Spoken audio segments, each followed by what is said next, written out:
I'm going to, my name is Shawn. I'm the Associate Dean for Centers and External Programs here at Washburn Law. I'm going to be filling in for the Dean this morning. She's feeling a little under the weather and hopefully getting better. So I'm going to step in to her place for the initial welcome this morning. Let me start by saying Washburn School of Law has always been very proud of the role we serve in providing a resource on current topical legal issues for our students, the practicing bar, our legislative representatives, and our communities in general. We challenge our students to think beyond the simple application of law to the social and societal impacts of legal policy and application.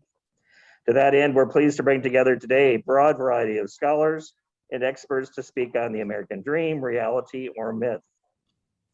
This year's topic allows for a deeper look at the legal and policy constructs that may well impact whether the American dream is still attainable in modern American society.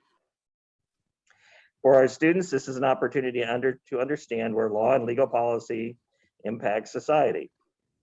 Students will hear from noted scholars on topics such as homeownership, foreclosure, eviction moratoria, and equal opportunity, as those topic areas relate to wealth and success in modern America. For our faculty and legislative and community representatives that may stop in via Zoom today, we're pleased to provide this exchange of thoughts and perspectives as an academic resource as well. For those that may not be able to attend today, I am pleased to advise that the Washburn Law Journal will be devoting an entire issue to this symposium and the topics covered therein. And I want to thank those scholars here today who have agreed to write pieces for that issue as part of their involvement in this event. I want to lastly note that this event has been made possible by a generous endowment of the Robert J. Dole Center for Law and Government Fund that funds our Center for Law and Government. David Rubenstein, of course, is our director of that particular center. I would now like to introduce Zachary Smith, Editor-in-Chief of the Washburn Law Journal, to welcome you on behalf of the journal, Mr. Smith. Thank you, Dean Leisinger. I would like to welcome everyone in the audience to our symposium, The American Dream, Reality or Myth.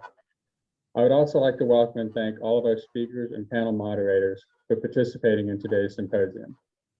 This is the second year in a row we have held the symposium over Zoom.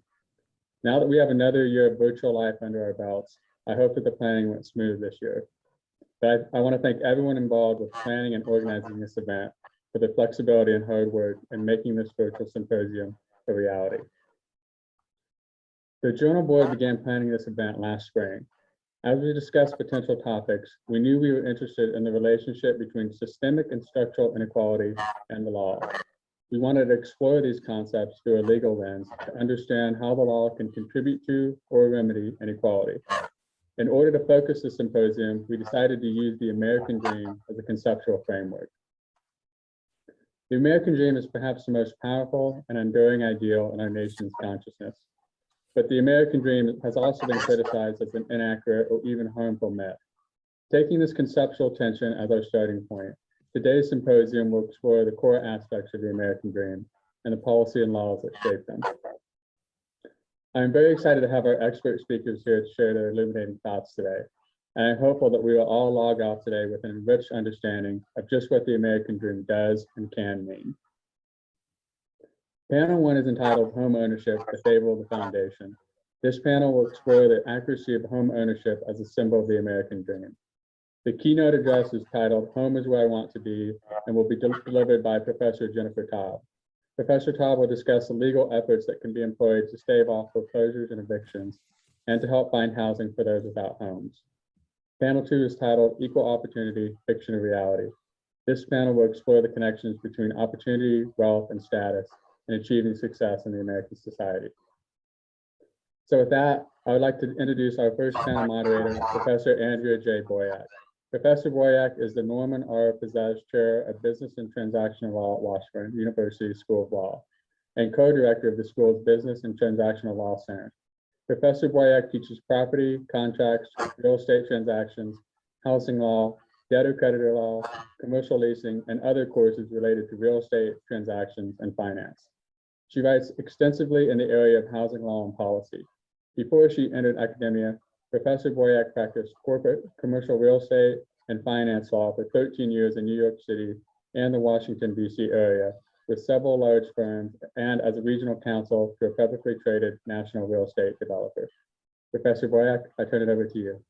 Thank you so much. I'm so happy to be here. Thanks, Zach, and thanks, Shawn and David and everyone who has helped organize this this event, including the wonderful group of people at the Washburn Law Journal. So I'm going to be the moderator of the panel. I don't want to talk too much because I want to listen to our panelists. And so we're going to hear first from Professor Judith Fox, then Professor Patricia McCoy, then Professor David Reiss, and then Professor Kristen Barnes. But before each one speaks, I will give a small bit of introduction for that speaker, and rather than do them all at once, so then by the time we reach the end you can't remember who that person is, I thought we'd do it that way. So first we'll hear from Professor Judith Fox. She runs the Notre Dame School's Economic Justice Clinic, which is a clinical program focusing on consumer law issues primarily as they relate to housing.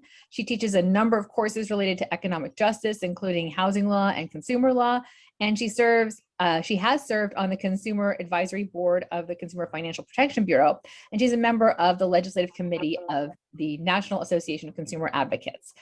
Professor Fox was the reporter for the Uniform Law Commission's project on post-judgment debt collection, and in addition to writing numerous articles relating to housing and economic justice in America, Professor Fox is a co-author of an excellent resource on the 2008 financial crisis and its aftermath called The Foreclosure Echo: How the Hardest Hit Have Been Left Out of This Economic Relief. And I turn things over to Professor Fox. Thanks, Andrea. I'm going to just share my screen for a second here. Hope you can all see that. Can everybody see that? Yes. Okay, great. The American dream is an ideal. The American dream is an ideal that has become central to American identity. I know the phrase was coined in the 20th century. The concept has been present as far back as the 17th century. The promise is deeply rooted in our immigrant past, but its vision changes with the political and economic mood of the time.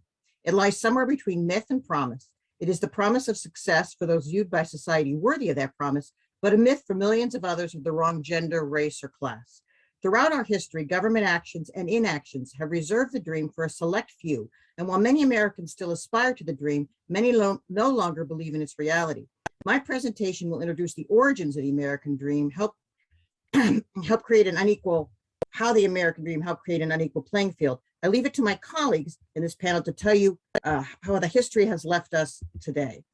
James Truslow Adams is credited with coining the phrase American dream in his 1931 book, The Epic of America.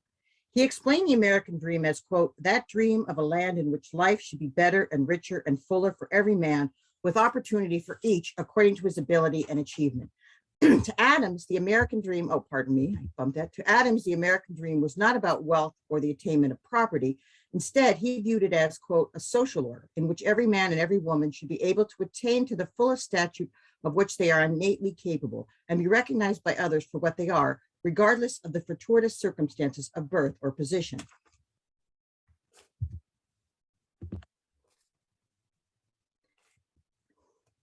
The idea of the American dream, however, is much, much older. Its origins appear in the 17th century with the arrival of the first settlers in America, those seeking a, quote, city on the hill.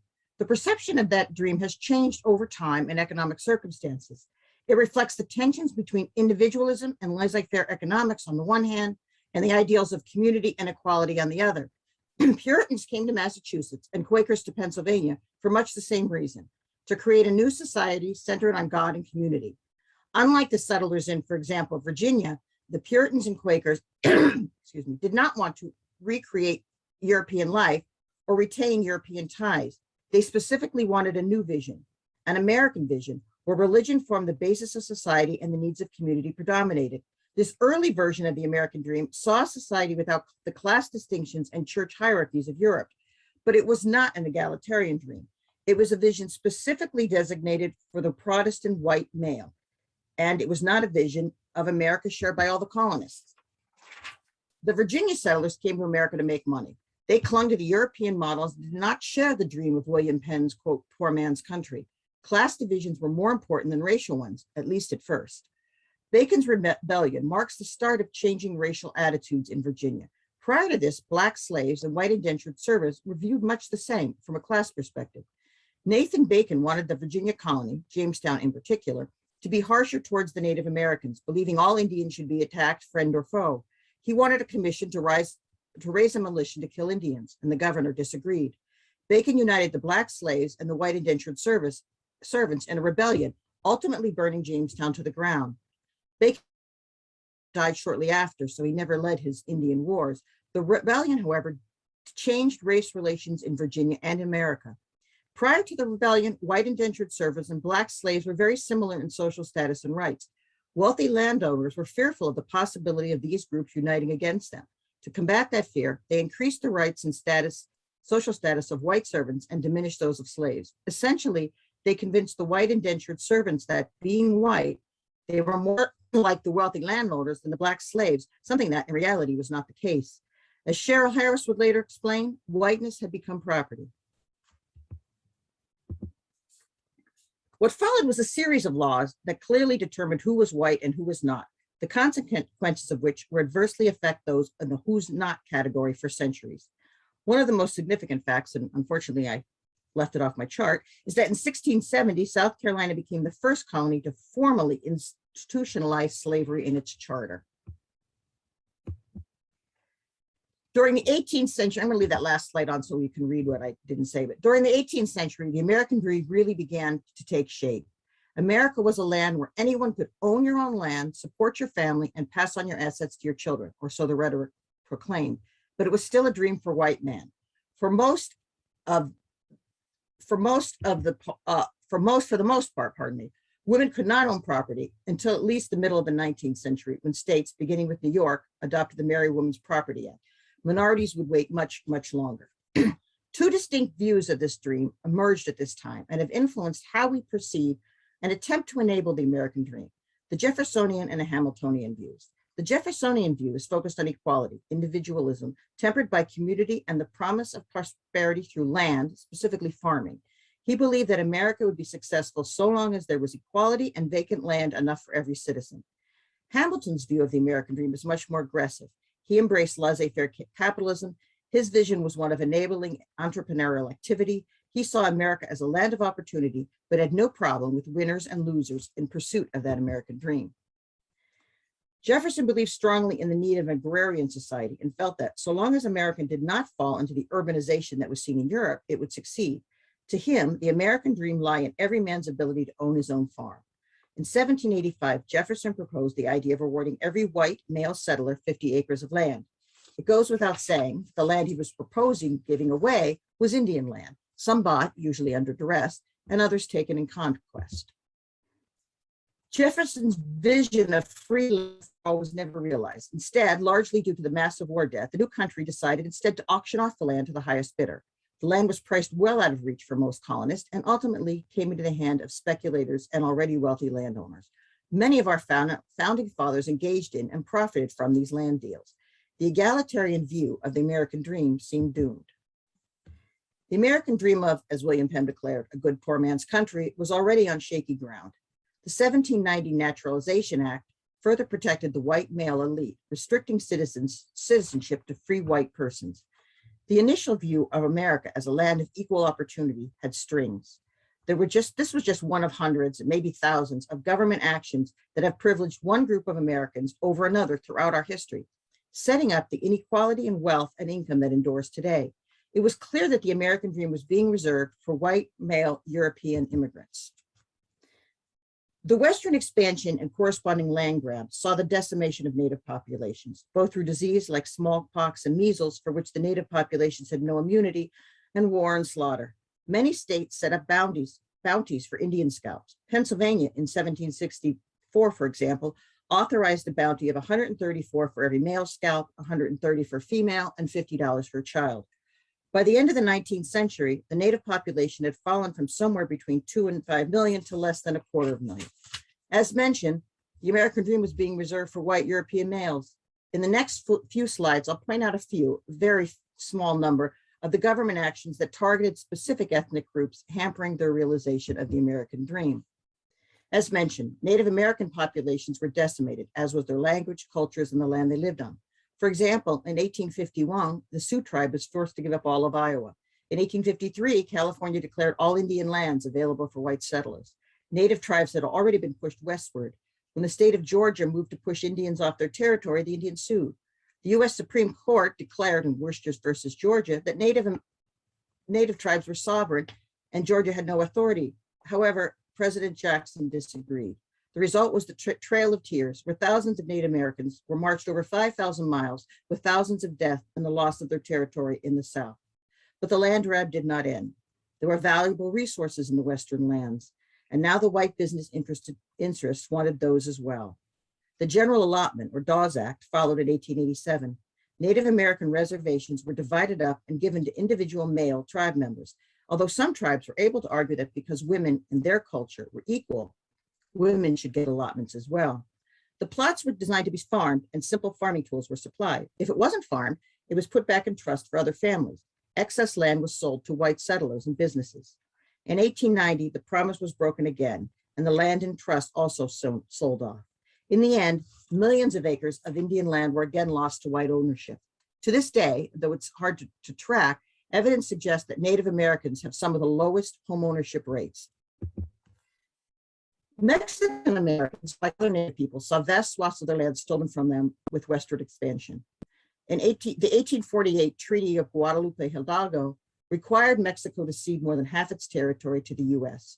Caleb Cushing, a member of the Massachusetts legislature, justified the annexation of Mexican land after the Mexican-American War by saying, quote, "Is not the occupation of any portion of earth by those competent to hold and till it a providential law of natural life," unquote. The native populations on those properties were largely displaced by white interests. In an effort to keep Mexican Americans from getting ahead during the gold rush, California instituted a special Ford miners tax that applied specifically to Mexicans and then later to Chinese. Mexican Americans have had a unique, if not strange, place in the ethnic picture of America. At some times, as in an 1896 court decision, they were considered white with all the ensuing privileges. At others, as in the 1930 census, they were a distinct racial group. And then again in 1940 found themselves white again. Asian Americans have had a mixed history as well. Chinese immigrants were heavily discriminated against and in 1882 excluded entirely from this new immigrant nation. Chinese immigrants could not vote or bear witness in a court of law. During World War II, thousands of Japanese Americans were interned across America. Although they eventually got some reparations, it did not come close to compensating for all the property and economic development lost during that time. But no ethnic group has suffered as much as African Americans. Not only could they not own property for much of our history, according to the US Supreme Court in 1857, they were property. I'm not going to go into a lot of detail on this group in the interest of time because much more of this history is known, but more importantly, I suspect that my colleagues to follow will have much to say on this subject. Suffice it to say that the government has time and time again thwarted any effort by this particular racial group to enjoy the American dream. Returning to the concept of the American dream, Andrew Jackson saw the elites as a barrier to his ideal. He felt that the producing classes, tradesmen, farmers, merchants, were being held down by non-producing class, bankers, land speculations, corporations, who controlled the colleges, the churches, the corporations, and they bent law in their favor. He favored a more egalitarian society and felt the government should, quote, confine itself to equal protection, unquote. Lincoln followed this same trend, declaring, quote, Republicans are for both the man and the dollar, but in the case of a conflict, the man before the dollar, unquote. And how things have changed. And my slide won't. There we go. Lincoln saw equality as the key to the American dream and used the government to try to pursue this dream. Key to this was the Emancipation Proclamation in September of 1862. Unfortunately, this was followed by the enactment of Jim Crow laws throughout the South, many of which survived until the Civil Rights Act. These laws generally prevented voting, but also impact many aspects of economic life. For instance, some states had black codes that made it a crime for a black worker to quit his job or be absent from work. Others created special fees and licenses for black artisans, mechanics, or shopkeepers, fees not charged to whites. President Garfield was an abolitionist and a defender of civil rights. He believed that African Americans needed to be provided an education funded by the US government to help level the playing field. He appointed African Americans, such as Frederick Douglass, to prominent positions, but he was assassinated in 1881, long before his dream was realized. In 1851, Darwin published The Origin of the Species. Herbert Spencer's and others latched onto this idea, and social Darwinism was born. Social Darwinism applied the theories of natural selection to social and economic issues. Essentially, it was an explanation for and justification of discrimination. Non-white races were not successful because they were somehow flawed. Economies should be run like nature, with only the fit surviving. There was no longer a commitment that all those who entered America be able to achieve the American dream. Instead, it was reserved to only the most deserving, the most fit. And while social Darwinism fell out of favor, especially after it was used by the Nazis to justify the Holocaust, its ideas still percolate in our American political realm. There is still the notion that some groups deserve assistance more than others. We still have this notion of the deserving poor.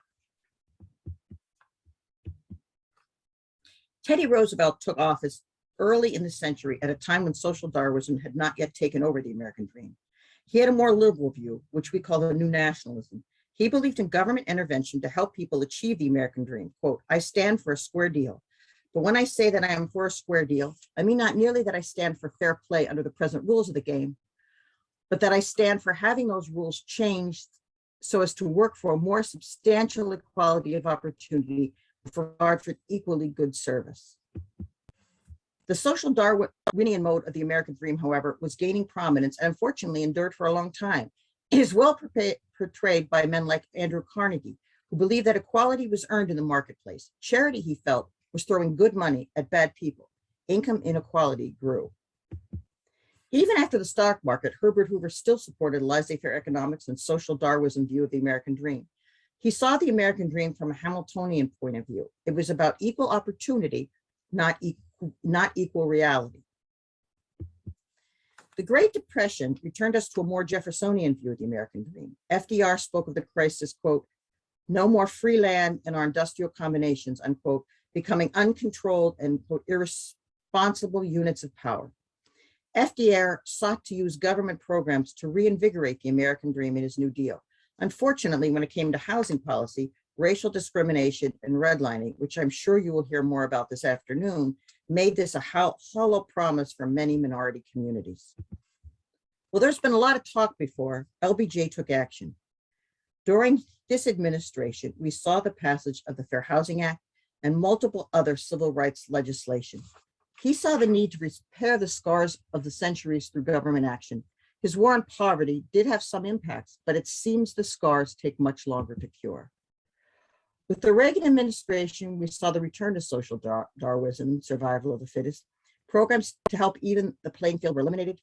And as the president said, quote, as the president said, quote, "Who wins the game and what they do with their winnings are none of the government business," unquote. Minorities were supposed to receive help, not from government, but from, quote, their church, their neighbors, and their families, unquote. Entities also discriminated against and often no wealthier than the person needing assistance. So why does it matter? Wealth matters, and wealth helps determine whether you can attain the elusive American dream. Just for an example, in his book, The Hidden Cost of Being African American, Thomas Shapiro points to one 1996 study that shows that only 12% of African Americans have assistance from family for a down payment for their first home, while 46% of white families get this help. Across all metrics, minorities are not faring as well as whites. The long history of discrimination is clearly to blame. Wealth is accumulated by generations, and those who start on third base will always be at an advantage. And I now pass it on to my colleagues to explain the result of all this history.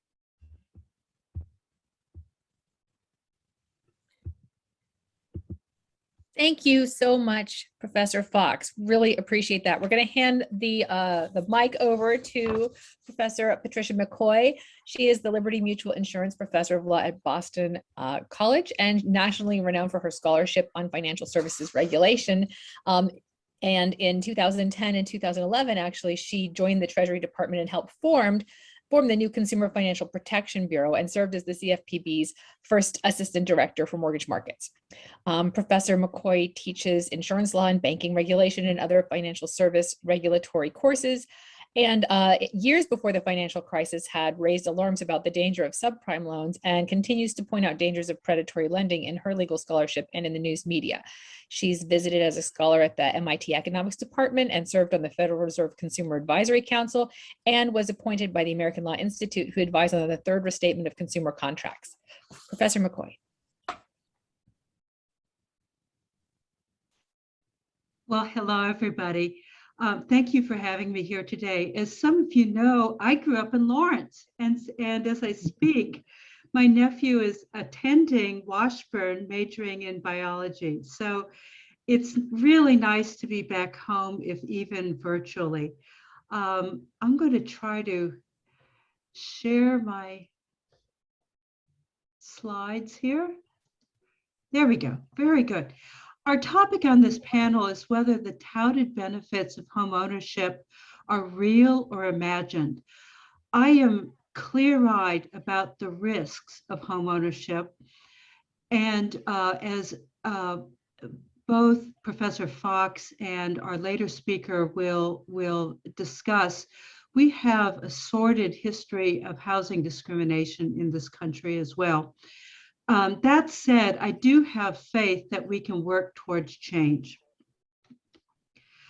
So let me start with 4 key statistics about racial lending discrimination and the racial wealth gap that require attention. Professor Fox highlighted a couple of these.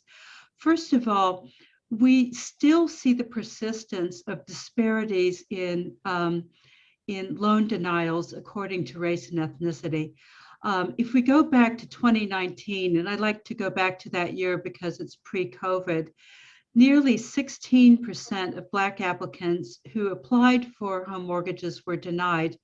That compares to slightly under 12% of Hispanic applicants and 9% of Asian American applicants. The same number for white applicants was just 7%. An inadequate credit history was among the most common reasons for denial, particularly for Black applicants. Second statistic, in 2019, only about 43% of Black households owned homes, compared to 73% of their white counterparts. That 30% gap was larger than the homeownership gap for Blacks before the Fair Housing Act of 1968 was passed. So the gap has actually widened. A third statistic, homeownership, even after the 2008 financial crisis, remains the single most important engine of wealth for most families. That holds true as well for Hispanic American and Black households. And then finally, a statistic on the racial wealth gap. If we look at 2019, the median net worth for Black families was only about $24,000. For Hispanic American families, it was $36,000. Compare that to white families, which was $189,000. The primary reason for this gap is reduced access to homeownership, which has shut out many Black and Hispanic families from the single biggest avenue of wealth. And that disparity has compounded over time. It's like compound interest. The disparity that we saw back in 1968, when the Fair Housing Act was passed, has grown as white families were able to pass along the equity from home ownership through the generations, but too many Black and Hispanic American families could not. Now, I'd like to turn to the homeownership proposition, and first start by noting that when homeownership is successful and when you can attain homeownership, so you have to attain it, it has to be successful, it offers big rewards. First of all, households have to pay for housing anyhow. So homeownership takes a necessary expenditure and turns it into a savings opportunity. Monthly mortgage payments act as a type of forced savings. Then there are several things that compound the value of that investment. First of all, mortgage loans boost the return on investment on homes, and homeowners capture that return on investment. Secondly, federal deductions for home mortgage interest and local property taxes increase the value of homes as assets. Now, the 2017 federal tax legislation did cap those deductions. And in a state like Massachusetts, where I now live, that made a big dent in this benefit. But in the middle of the country, this is still a very, very important benefit. And then finally, homeownership provides an important hedge against rent increases. That said, homeownership entails big risks as well that we need to be mindful of. Today, 2/3 of homeowners have a mortgage. And so those 2/3 are exposed to substantial financial risks. There are several risks that homeownership poses. The first and the most important one is credit risk. A home mortgage is the single biggest bill that most homeowners pay. That makes the default risk for mortgages real.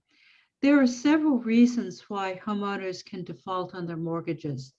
First of all, a household's mortgage payments will almost certainly go up over time, at a minimum due to property taxes and homeowners insurance. For people who have adjustable rate mortgages, as interest rates go up, their mortgage payments will go up as well. Secondly, making monthly mortgage payments requires surviving economic shocks for the term of the mortgage. So the average homeowner is in a mortgage for 7 years, some for longer.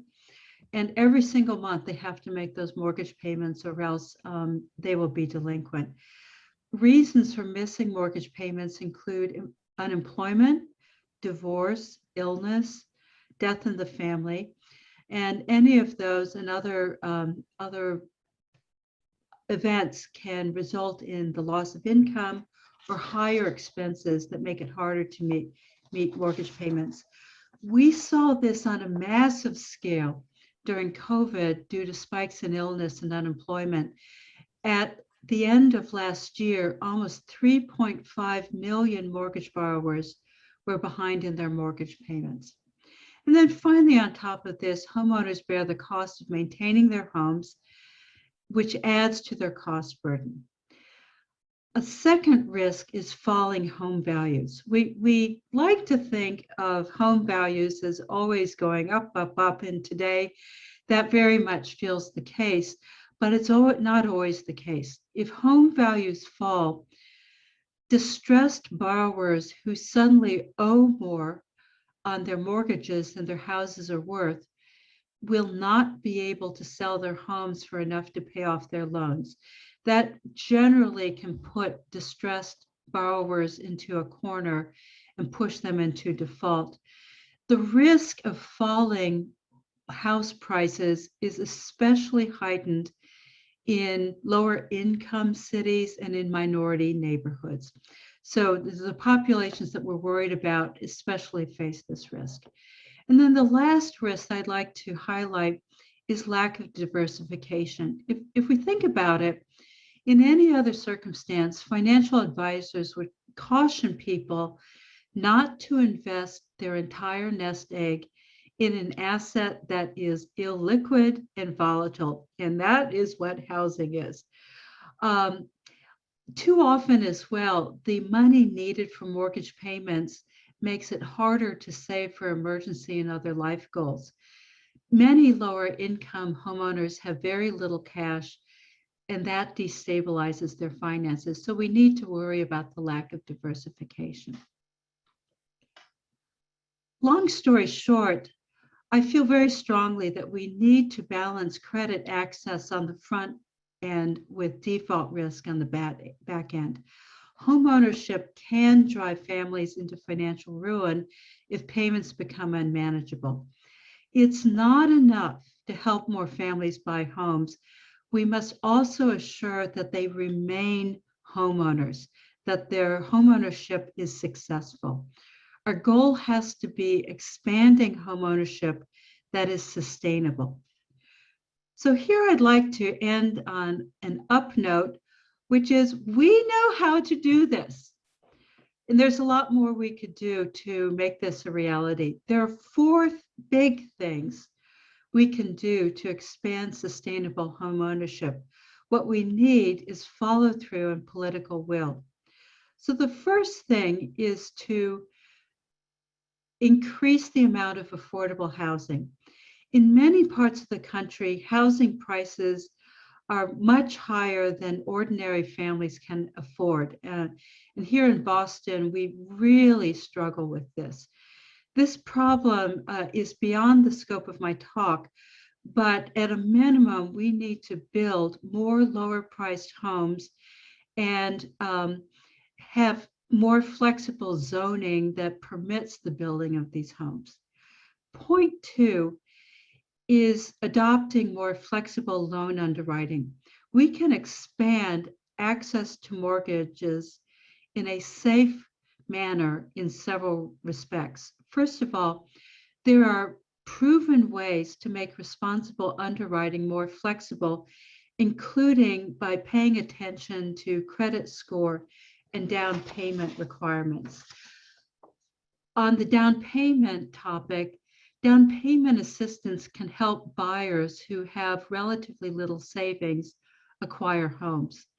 With respect to credit scores, we need to update credit scoring systems to reflect rent payments and utility payments, which in most cases are not reflected today. In addition, HUD certified credit counselors, whose services are free, by the way, can help consumers improve their credit records and qualify for lower rates. Finally, it's crucial that loan applicants receive rates and fees that are deserving of their creditworthiness and not overpay for loans. In this regard, the CFPB, the Consumer Financial Protection Bureau, needs to vigorously enforce the fair lending laws and revise the Trump-era amendments to the qualified mortgage rule to discourage lenders from steering naive loan applicants to overpriced loans. Third point, we need to reduce the unnecessary risk from mortgages. Now, we've made a lot of progress, a ton of progress on that score. CFPB rules have gone a long way towards constraining mortgage risk, but we can do more. I think it's important to stress for borrowers the importance of having fixed rate mortgages that helps them keep their mortgage payments level over time.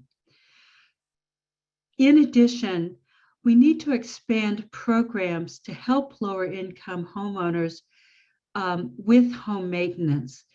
That will boost their home equity and help them avoid surprise expenses for home repairs. We can also increase counseling to urge homeowners to refinance when it's beneficial to do so.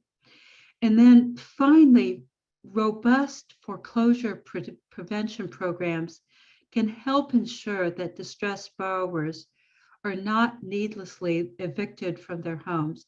And I believe Professor Taub in her keynote address will talk at length about that. The last part of my 4-point plan is, thank you, to link mortgages to savings. Banks, nonprofits, and government need to work together to create more programs linking mortgages with savings incentives so that people are not left cash poor when they buy a home.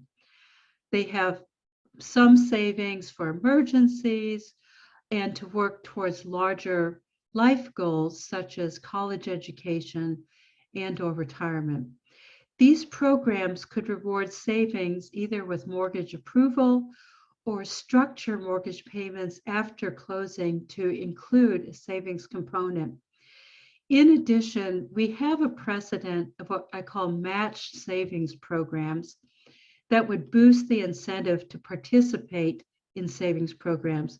Match savings programs are ones in which any savings contributed by a consumer or homeowner would be matched by the government or by a nonprofit to encourage the person to save into these accounts.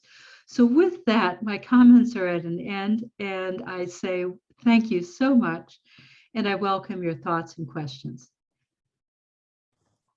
Thank you so much, Professor McCoy. That was just excellent. We're going to turn things over to Professor David Reiss now. He is the founding director of Brooklyn Law's Community Development Clinic, and also currently is the research director of Brooklyn Center for Urban Business Entrepreneurship, CUBE. I like that acronym. Outside of law school, Professor Reiss serves as the chair of New York City Rent Guidelines Board, and he's been chosen as a member of the American Law Institute and as a fellow of the American College of Real Estate Lawyers. Professor Reiss writes on the secondary mortgage markets and on predatory lending and housing policy, and he's the author of the soon to be published, I think it's not published yet, David, right? That's right. That's right. Very soon to be published, Paying for the American Dream, How to Reform the Market for Mortgages. I'm looking forward to it. Professor Reiss is frequently quoted in national news media for his opinion on legal developments and especially in the real estate finance sector. So I'll turn things over to Professor Reiss. Thanks, Professor Boyack. My slides are up, right? You can see them, Andrea? Great. All right. So I just have to say, in listening to Professor Fox with his historical overview and Professor McCoy with her policy prescriptions, it seems like we're all performing in the same symphony and we're all playing to the same themes. So I will go deeper on some of the points that they made, but certainly I'm sounding the same themes. But before I commence my formal remarks, I had to tell you that the name of your symposium gave me pause. When I was in high school, I wrote and directed a play called American Dream, American Reality, and it wasn't very good. And my older brother makes fun of me to this day about that play, but I digress. Let me get back to what we have to talk about now. So I'm going to do three things in the time that's allocated to me today. First, provide a sense of what home ownership means in the American experience generally. Second, to describe in broad terms the very different experience African Americans have of home ownership. And I think for my co-panelists, they're very familiar with this story. But I think for some of the students, it may be eye-opening and worth highlighting. And finally, to discuss housing finance proposals to address the systemic discrimination that African Americans in particular have faced in the mortgage market. This is based on a chapter in my forthcoming book that Professor Boyack had referenced. So let me move to my first point. Home ownership is integral to the American dream. And there's really two major policy goals that run throughout many federal housing policies and housing finance policies in particular. The first is to help Americans to acquire safe, well-maintained and affordable housing. And this is a broadly accepted goal and one with easily defensible rationales that I think most families would want access to that. The second goal is to incentivize Americans to take on some of the key attributes of Jefferson's idealized yeoman farmer, and those attributes being economic self-sufficiency and a jealous regard for one's liberty. And these two themes are, probably they rhyme with the themes that Professor Fox discussed in her proposal. This second theme is also a broadly accepted goal, and one that we should think about as well. The importance of these two principles cannot be overstated, and the centrality of home ownership to America's vision of itself as a society of equal citizens reaches all the way back from Jefferson's time and continues through Lincoln's Homestead Act of 1862, which granted 160 acres to settlers. In the 20th century, that yeoman farmer morphed into the homeowner that presidents as varied as Herbert Hoover, Lyndon Johnson, Bill Clinton, George W. Bush, and Barack Obama all felt that homeownership should be a key element in their domestic agendas. That dream, that American dream, has many themes playing throughout it. Owning a home ensures that you have a place to live with no concern that a landlord can turn you out. It is the source of not insignificant amount of pride for many, and it is a source of growing wealth, as Professor McCoy indicated, for some as well. The long-term home ownership rate, as you could see in the slide, has risen dramatically over time. You can see the home ownership rate vacillating a bit below 50% in the decades leading up to the Great Depression, until it dropped to its lowest level by the end of the 1930s. It then began a rapid climb to nearly 70% in the late 2010s. We'll look at more recent home ownership trends in a bit, but first, let's discuss how changes in how we finance homes helps to explain this rapid growth in the home ownership rate. Government instrumentalities like the Federal Housing Administration in the 1930s created the conditions for affordable mortgages that made home ownership affordable for low and moderate income households, and also incentivized home builders to build the post-World War II suburbs that dominated the housing market for generations. You might be familiar with this idealized suburban world from your parents' and your grandparents' favorite sitcoms and Nick at Night. If you've been watching more recent television, you could see in WandaVision a weirdly fantastic and unrealistic, to be frank, version of an idealized suburb. But we shouldn't expect realism from a superhero TV show, so that should not be a knock against it. But that is an idealized view that does not apply to everyone. The home ownership gap, which Professor McCoy had discussed in her presentation, is quite significant, and looking at the overall home ownership rate hides that significant variation amongst the different groups. For those of you who are fans of old movies, the gap between the dream of home ownership in It's a Wonderful Life and the dream deferred in A Raisin in the Sun is as wide can be, as we can see when we look at the hard, cold facts of a chart. The home ownership gap, as Professor McCoy indicated, is mirrored by that wealth gap. The median African-American family has only 1/8 the wealth of the median white family. And the home ownership gap and the wealth gap have a feedback loop between them. Losses in the one will drive losses in the other, and vice versa. Many African-Americans are still fighting to gain a foothold with a modest house into the American dream, one that they can keep year in and year out without falling into default or foreclosure. So if we look at recent home ownership rates by ethnicity, we see that roughly 45% of African-American households own their home in 2020, compared to about 75% of white households, a 30 percentage point difference, as Professor McCoy indicated. But what's really incredible about this is that this is much the same as it was in 1890, decades before the federal government enacted strong incentives for home ownership. So just to reiterate that point, the gap between African-American and white home ownership in 2020 is as wide as it was in 1890, 130 some odd years ago. And what's more, researchers at the Urban Institute believe that this gap is likely to increase significantly over time without the type of government intervention that Professor McCoy had discussed at the end of her presentation. So historical discrimination, just to go into it a little bit more deeply in terms of discrimination against African Americans, explicit discrimination was baked into the government's mortgage finance policy.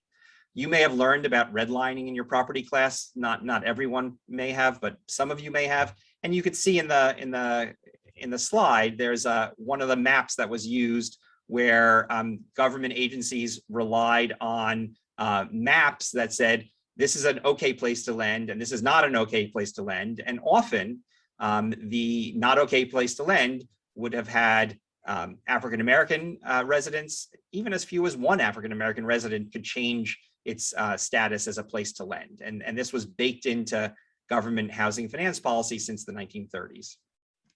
At the same time that the government was providing mortgage credit to build out those idealized suburbs that we talked about a few minutes ago, those suburbs were often built on top of racially restricted covenants that kept African-American families from living in them. And at the same time, it was refusing to insure mortgages in urban neighborhoods because of the redlining. And so African-American communities, mostly in cities, were really hollowed out by the kind of the dual punch, actually way more than two punches, but the dual punch of redlining in African-American communities and cities and racially restricted covenants outside of cities. At the same time that African-Americans who are facing the government enforced discrimination that I've described, they're also facing the kind of hostile conditions that you could see dramatized in Raisin in the Sun, or more recently in an episode of Lovecraft Country. And I have a little still from that episode that shows the kind of racial hostility that faced even modest attempts to integrate a community.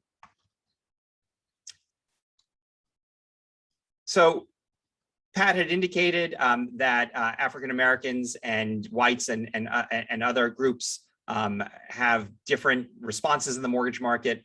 Here's some more along those lines. We see that just interest rates, that African Americans pay significantly higher interest rates for home purchases than non-Hispanic whites. We see that while African Americans generally take out smaller loans, they generally pay much higher costs than non-Hispanic whites to obtain a loan. And we see that with denial rates, African Americans were also denied loans at much higher rates than non-Hispanic whites, 18% versus 7%. And this brings us to a similar point that Professor McCoy made.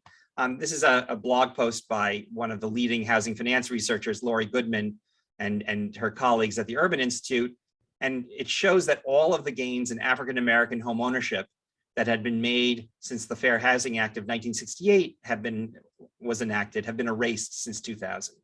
And African-Americans saw a roughly 6 percentage point increase in home ownership from 1970 through 2000, and they saw a slightly higher decrease from 2000 through 2015. And so we find ourselves in a situation where, as I had mentioned previously, the home ownership gap between African Americans and white households is as great as it was in 1890. So let me move on to my final point. What can housing finance policy do to shrink the home ownership gap? Keep in mind that these proposals are generally incremental. None of them can do all of the work necessary to remedy the systemic discrimination that African Americans have faced and continue to face in the mortgage market.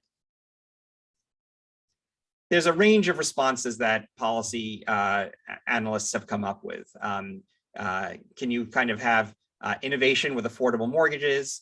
Can you do wealth building? What role does financial education and homeownership counseling can play? And then there's shared equity models and community land trust models that may work to bridge the divide in homeownership to some extent. So let me just talk first about innovative, affordable mortgages. The favored approach by policy scholars is to expand homeownership opportunities by making mortgage credit more accessible and more affordable. One of the most direct ways to make mortgage credit more accessible is to shrink or get rid of the down payment requirement. A big challenge for many low and moderate income African American households is to come up with a down payment because of the near absence of significant generational wealth transfers. Parents can't help their children buy homes when the wealth gap between African Americans and white Americans is so great that African Americans have only 1/8 the wealth of white Americans. But the big issue here is that low down payment mortgages can be a two-edged sword for borrowers. A low down payment mortgage can get marginal borrowers into homes, but they may not be able to sustain them once they are there.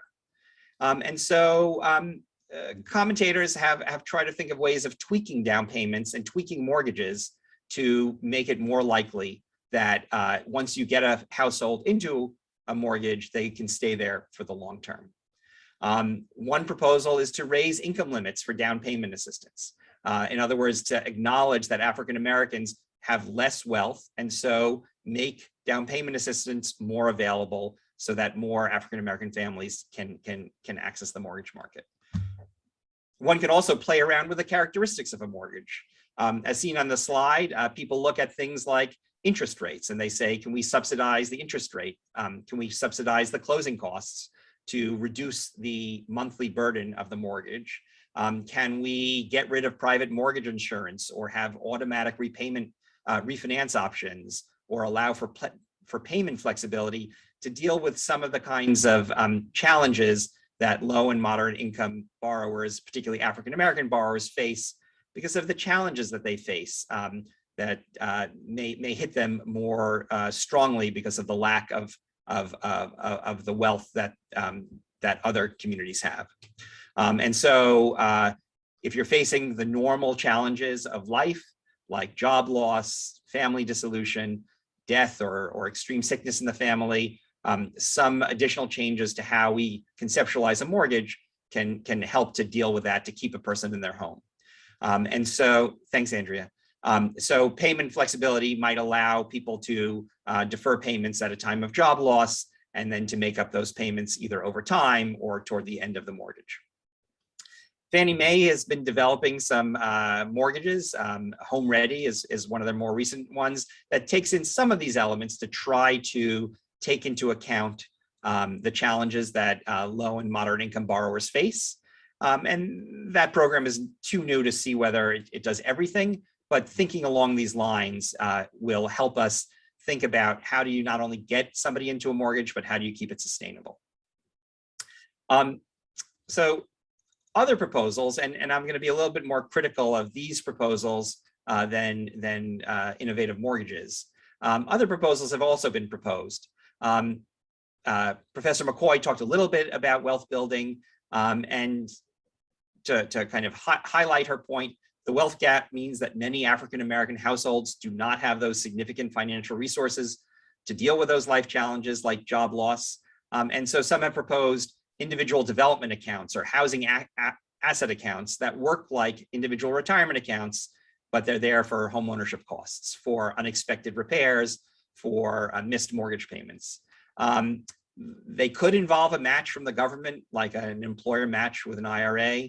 But the problem with these, and why I'm a little less hopeful about them, is that a lot of people aren't willing to kind of put aside money today for contingent problems in the future. So while I think it's a great initiative, I'm just not sure what the uptake of such a program would be.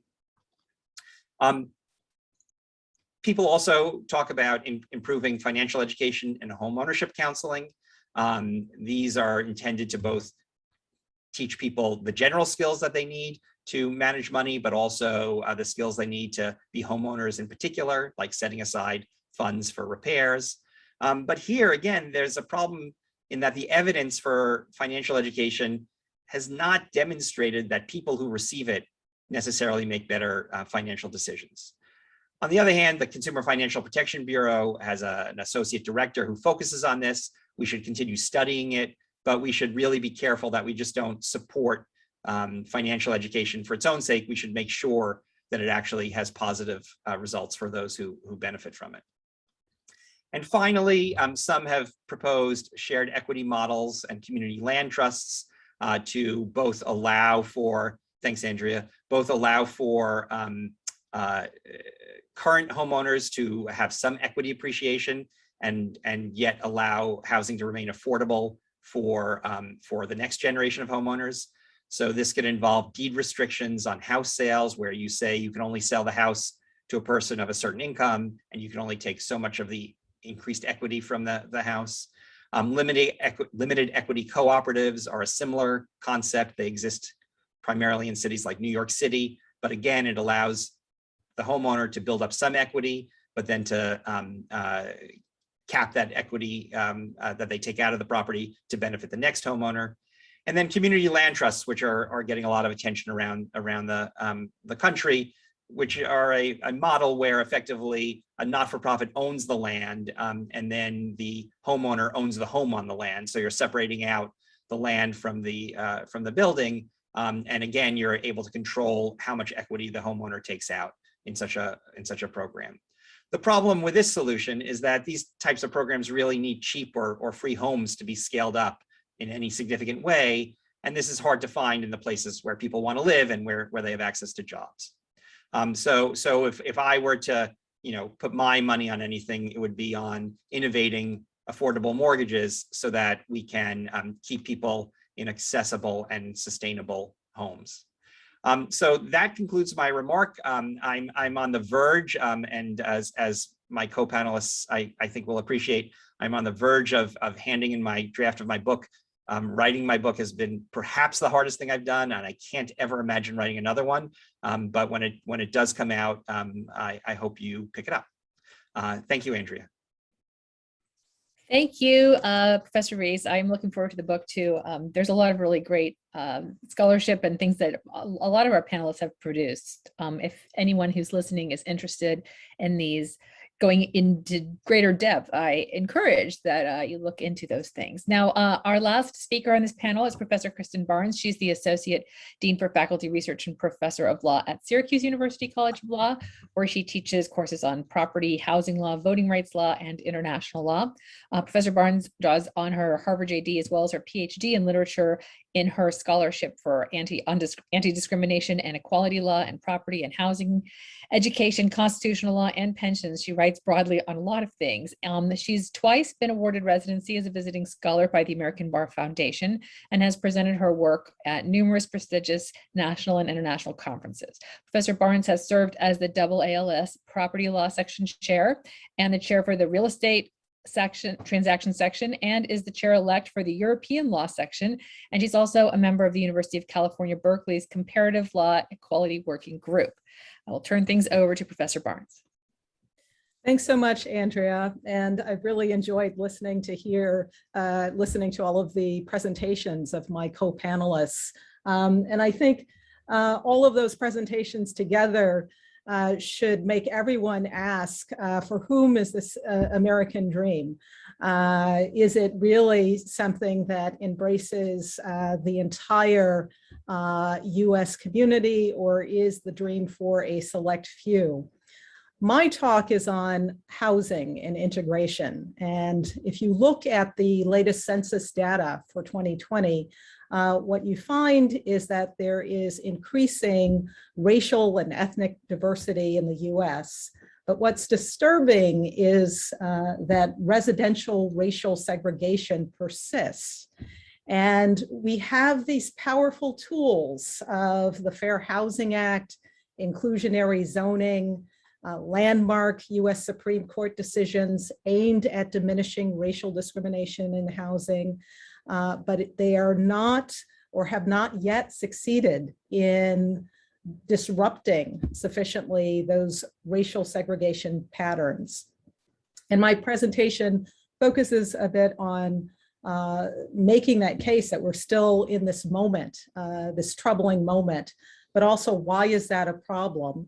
And I'm looking at the primary drivers of this ongoing trend. And then lastly, some limited suggestions for changing this pattern.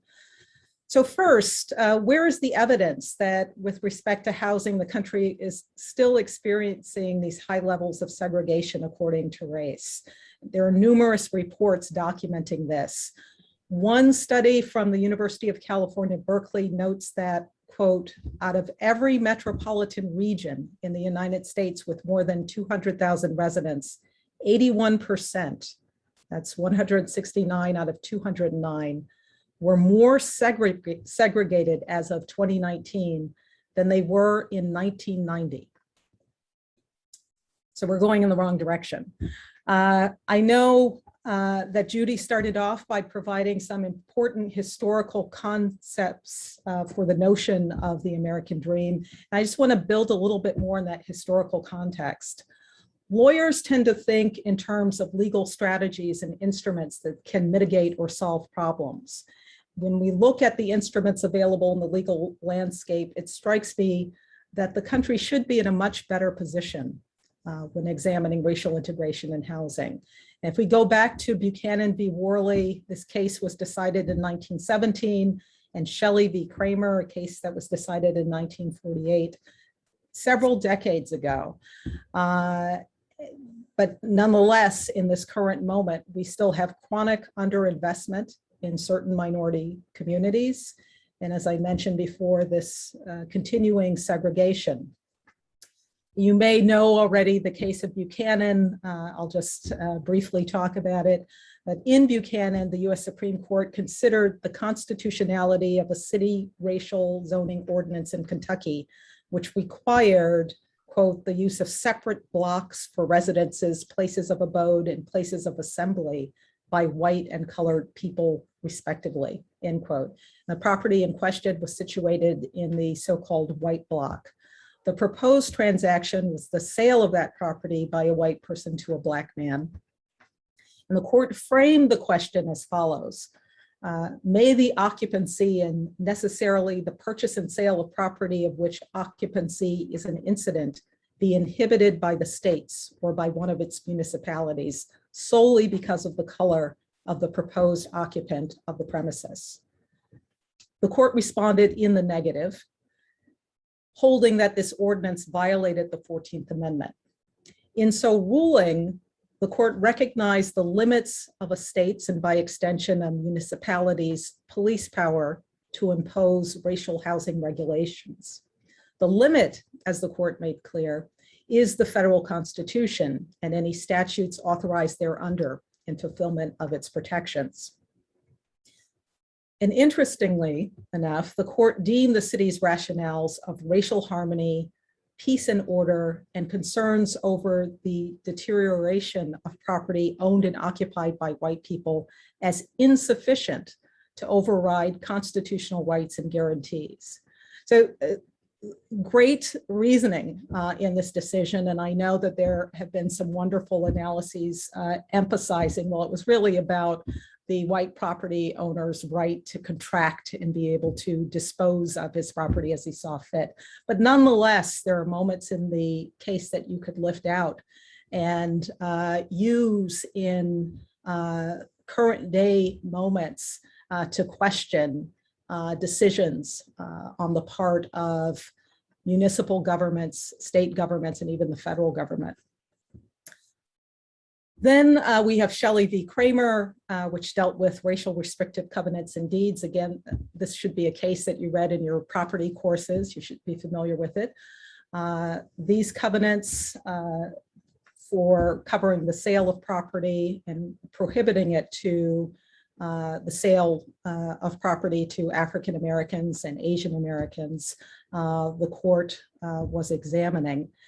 The Supreme Court held that private parties may not enlist the help of the judiciary to enforce such covenants because that would constitute impermissible state action. In other words, the enforcement of racially restricted covenants in the state court violated the 14th Amendment's Equal Protection Clause. Then there's the Fair Housing Act of 1968, and I'll say more about this shortly. Although this act made substantial and significant inroads towards the purpose of curtailing racial discrimination in housing, I maintain that this act has yet to reach its full potential, and perhaps we need to start all over again or find a way to revitalize it. So why should we care that racial segregation persists in housing? Some may respond to what I was just commenting on with indifference. And I want to spend a minute talking about why we should care. What are these outcomes that we're dealing with when we continue to have segregation? Racially marginalized communities tend to experience poor healthcare and poor health outcomes. The public schools to which the children in these communities have access have substantially less resources. The quality of the education they receive is typically substandard compared to that provided in many majority white schools. Minority children in racially segregated communities have significantly fewer opportunities to attend the higher academic institutions that are likely to lead to lucrative careers and higher incomes. Their job prospects are lower.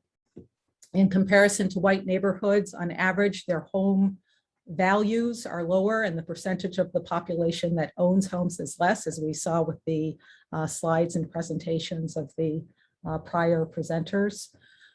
Given that home ownership is a primary means through which individuals accumulate wealth, this disparity in home ownership numbers is a fundamental problem that should be managed by adopting multiple approaches. Marginalized racial communities are targets of redlining and predatory lending practices. And just a quick overview of that. And I appreciate David's great slide of the mapping. Redlining links back to the 1930s when the federal agency of the Homeowners Loan Corporation had surveyors draft maps of 239 US cities. According to a system developed by Hulk, the residential security maps were color-coded according to the agency's assessment of credit riskiness. So we know the green shading was best, the blue shading represented still desirable, the yellow shading referred to definitely declining, and the red signaled the hazardous area. And many of those areas marked in red were populated by African Americans. There is evidence to support that the patterns set by the government mapping of the past have remained. One can trace many of the economically depressed city neighborhoods of today to those that were redlined in the past. These segregated areas are also targets of police violence and unfair policing practices. Finally, these racially segregated areas present challenges for increasing political power, where the racial demographics are used as a means to draw electoral districts to dilute the political power of minorities. We should care if we believe in having a country that invests in the health and welfare of its residents. We should care if we are concerned about having a country in which the populace is fully engaged and contributing at their highest potential. And we should care if we are concerned about having a vital and competitive economy. There have been works by prominent economists like Joseph Stiglitz, for example, who document and even quantify the costs of inequality. Some businesses and high-profile banks have issued reports acknowledging that racial discrimination and practices that have disproportionate effects on certain minorities cost money. And I think one of the projects that I'm working on is evaluating some of the reports and plans issued by banks to change their practices. Why are we still in this moment? And I think that there are several reasons that have contributed to this racial landscape. First, we have a continuation of patterns related to historical practices of exclusion via covenants and deeds. And the work of Carol Rose and Richard Brooks covers this. They talk about the ghosts of the racial covenants in their insightful book, Saving the Neighborhood. There are the unwritten and written bank policies and practices of making loan decisions. I've talked about the redlining maps already. These maps relied upon by the government, lenders, real estate appraisers, and other real estate professionals to deny credit to African Americans when they sought to purchase homes. And if one takes the Great Recession as a starting point and move forward from that, that practice of targeting or including historically marginalized groups in lending strategies for the purpose of extrapolating capital from them is problematic. Scholars Cheryl Harris and Kianga Yamada Taylor have described this ruthless regime of predatory inclusion. Under this regime, predatory products such as negative amortization loans, loans with extraordinarily high interest rates, become the products available to those previously excluded from obtaining capital. But with this new version, and one might see it as a new version of the treacherous loan installment contract, debt is extracted from the targeted population. Cities have also adopted what I describe as dispossessing schemes, and the schemes may involve imposing higher property taxes on low-income minority neighborhoods, assessing hefty water taxes on those communities. And law professor Bernadette Atuene describes locales that engage in this pernicious conduct as predatory cities. There are ongoing exclusionary actions taken by some developers. Some of those have already been discussed. We have zoning, which permits only single-family homes in certain areas, and these tend to be more expensive and not easily acquired then by marginalized communities. The narrow tailoring of government subsidy programs that end up excluding Blacks because in some instances they make too much, in this instance they make too much money, but in practical terms they still don't make enough money. Courts are also a problem. The courts, how they interpret and implement the instruments designed to combat segregation. So the major case of Texas Department of Housing and Community Affairs v. Inclusive Communities in 2015, at first blush seemed like a very promising decision, with the court deciding that disparate impact could be relied upon as a theory to attack disparities in housing. But with the tailoring of the test necessary to establish one's prima facie case, it became clear as people scrutinized the opinion that it was not the win originally thought. And in fact, with that case, if we look at what happened on remand, the lower court determined that the prima facie case threshold had not been met by the FHA complainants. Another reason for this current landscape, we have resistance from some sectors of the of various populations, but certainly from the majority white population, that frustrates integrative efforts. Some scholars have also pointed to the unwillingness of racial minorities to move to areas with all white or predominantly white residents, and there is empirical evidence to support this conclusion. However, I caution people to be careful not to fixate on this cause. I think it's important to be careful not to embrace this excuse because it really obfuscates the history of racial segregation in housing in this country. It covers up the terror, the exclusionary tactics that lie behind these decisions. While it's also possible to identify movements within the Black community, for example, that emphasize self-reliance in separate communities, it's clear that total separation could never be a sustainable and successful socioeconomic project when you have a government system that is responsible for taxes, the allocation of funds to invest in communities, policies that help build and fortify communities. Given the structure of the system, maintaining marginalized racial communities in separate neighborhoods results in what we are currently experiencing. The bottom line is, even if one can point to sectors of marginalized racial populations that have made choices to live in predominantly Black or Latinx neighborhoods or entirely racially homogeneous areas, it strains belief to conclude that they chose all the ills that accompany that choice. One cannot dismiss the current egregious disparities associated with the orbit of racial residential segregation as the products of individual choices. If anything, the choice to live in these areas reflects perhaps hope of the resourcefulness of the community, comfort level, and resources available that impact locational choice. And as was made clear with the onset of COVID, these inequities, particularly with respect to health, were devastating and deadly. So what is to be done?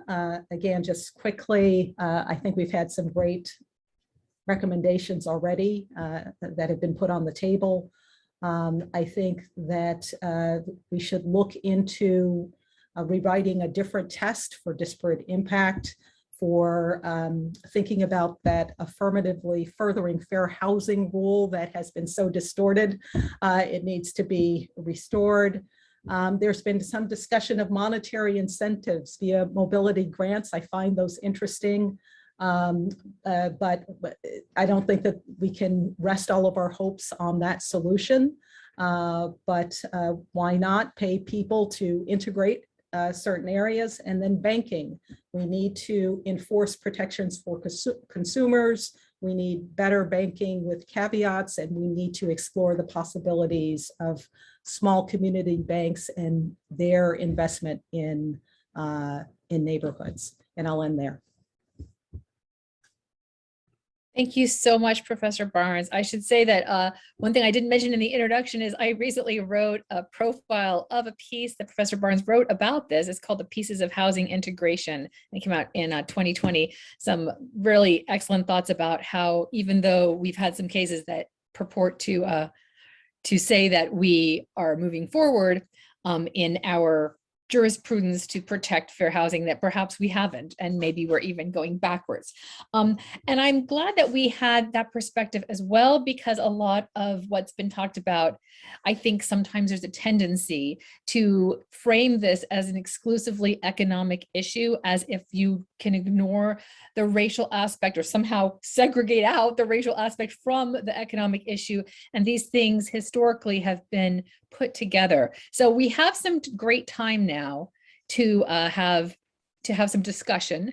But before we open it up to the floor, although I encourage everybody to come up with their own thoughts and comments. I know there's probably a lot of things that we can discuss. And I just wanted to get the ball rolling, and then maybe our panelists have questions for each other.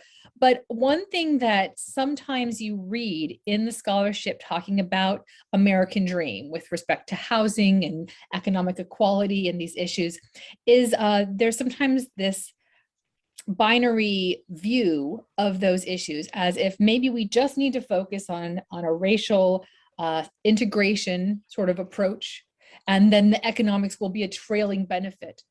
Or the converse, and say we need to focus on economic equality issues and the racial equality will be a trailing benefit. And I'm just wondering if each of our panelists could speak to that. And then please, if you have questions for each other, I would encourage you to speak up and ask the questions. Thanks. I guess we could start with whoever wants to have a comment on that, if anyone does have a thought. Do we need to choose one or the other to go with first? I'm happy to chime in. Yes, please. I prefer not couching it as a binary, but that we need to make progress simultaneously on both. And so something I really struggled with as a regulator is that structural impediments to homeownership, particularly for people of color, meant that it was harder for them to get economic access. And so down payments are a big problem. The credit scoring system is a big problem. And simply having a homeownership application process that is available for all is not going to solve those problems if we don't think creatively about the fact that the obstacle can be more formidable if you come from a group that historically has been denied opportunities to build savings and wealth. I'd like to, sort of echo that, but I also think that there's the other piece in there is, and Pat had mentioned this in her talk, we need obviously to bring up the economic level of everyone, and focusing, I think, on the groups that have been left behind is very important. But we also need to create housing that is reasonably affordable to people, because the gap.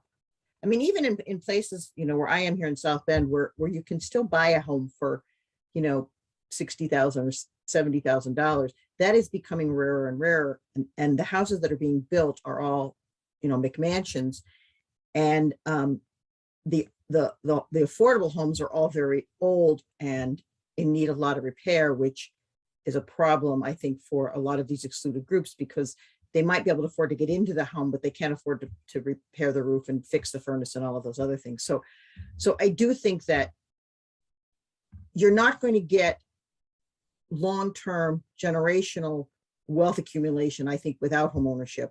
But I think we have to do something about making it affordable, raising wages, bringing people into the economic life of this country, because otherwise homeownership is just impossible.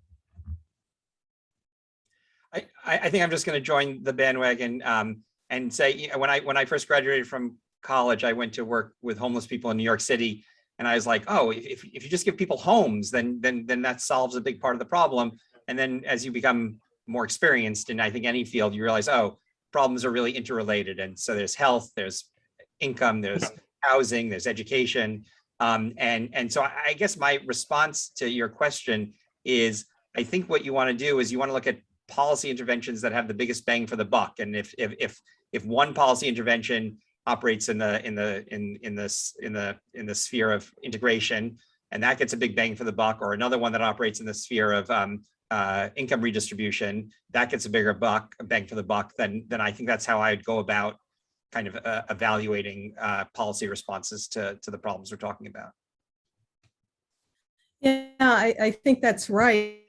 And I think it's important to look at the deep structural reasons that lead to the failure of some great policies and laws, and find ways of restructuring or combating that in a way. And I don't see it as, and we should work on all of these problems together. So I don't see an isolation of just do the economic, but it's always remember that racial aspect to what's occurring. Yeah, and I don't think it's just, this was a really important point that you made, Professor Barnes. It's not just the disparate access and the disparate wealth, which is incredibly important, but it's also people living in separate areas, which in and of itself perpetuates harms in terms of vulnerability to predation, and then disparate neighborhood qualities and school issues. We have a whole host of things. And here in our Topeka school, we hold near and dear to our heart the Brown v. Board of Education of Topeka decision. And, you know, like the Fair Housing Act, another legal development which the promise really has not played out in terms of its effectiveness over, I guess now it's been, what is it, almost 70 years since that decision, coming up on 70 years pretty soon. So there's I'm reminded of the interesting work by Professor Dorothy Brown talking about how home ownership gains, these wealth gains, are actually less for people who are buying in communities that are primarily minority communities as opposed to white communities. And so the integration affects the wealth building from home ownership as well. Anyway, I was wondering if any of you any of our panelists have any comments or questions for one another. And otherwise also, please, if anyone has a question, please put your hand up, your little Zoom hand, if you know how to do that. And I'm happy to call on people, and they could be questions in general or to one or more of the panelists particularly. Yes, Patricia. I had a question for David, and I'd be delighted at all the panelists' thoughts. I've really struggled with the question of down payment assistance, and I realized that if a homeowner has very thin equity or no equity in the home at all, it does put them at great risk if housing prices fall. This is a bigger risk in majority minority neighborhoods. And David, the way I've tried to navigate that is I lean in favor of down payment assistance, but then be very, very thoughtful about the rest of the mortgage transaction, the underwriting, the other loan features, perhaps build in a savings component over time for home maintenance. But I don't think it's a slam dunk either way. And I was curious about your thoughts. Yeah, I mean, I think that's a great question. Let me just kind of react, but I'm not sure if I would stand by these thoughts completely, but let me just throw them out there. First, I would say, if we think of home ownership primarily as a home, as a place to live, I'm not sure how bad being underwater, slightly underwater, is in the medium to short term. If a person is just trying to have a home over their heads and they can continue paying their mortgage, that could be lived through. Now that was very different during the Great Recession in the late 2000s, because many people for a very long time were very deeply underwater, and that was really a systemic problem. But if we're thinking about kind of local recessions, I'm a little less worried about that. But I'm happy to be pushed back on that. And then the second point is one of the interesting things that people have been proposing, and Oliver and Shapiro talk about this a little bit in their book, Black Wealth, White Wealth, is like kind of automatic abilities to refinance mortgages. And sometimes I think Tracy and somebody else at the Fed, at the New York Fed, had a paper about how people kind of can refinance from one FHA mortgage to another FHA mortgage, even while they're having issues paying their first mortgage. And just like, are there automatic mechanisms to allow for refinance that take into account both macro circumstances and the circumstances of the homeowner? So that's kind of a vague response to you, but I think you could play around with refinance in a way that might be helpful to people in that situation. And, you know, I just wanted to comment on this because first of all, I think one of the fundamental problems is that homes are people's main way of saving, and that's a whole other issue. And that's why I think, you know, Pat's idea of having some kind of built-in savings is good, because again, if a home is just the place you're going to live, whether you're upside down or not, if you're not trying to sell or refinance, is not as big an issue. But I've been looking into some of these proposals for sort of these shared equity models and wondering if they're, and I have to say, I worry about some of this because of the experience with predatory lending. In other words, is this going to turn into be another way to prey on people? But I wondered if some of these shared equity models might help with this down payment situation. But then we still have to go back to this notion of just the overriding discrimination. And now there's a story that has been circulating, and I saw the woman of this woman whose home was appraised for, I think it was like $129,000. And she thought that was wrong. She was African-American, so she had a white friend stand in for her, pretending to be the homeowner, and suddenly the home was appraised at like $200,000. And so I think that is part of the issue, that some of that home equity isn't built as quickly in minority neighborhoods because we devalue homes simply because they're in those neighborhoods, or because the owners are minorities. Judy, I happen to have a shared appreciation mortgage because Boston College is a part owner of this house back here. And the thing that it's actually a fine mortgage, but the thing that shocked me as I went through the process is twofold, that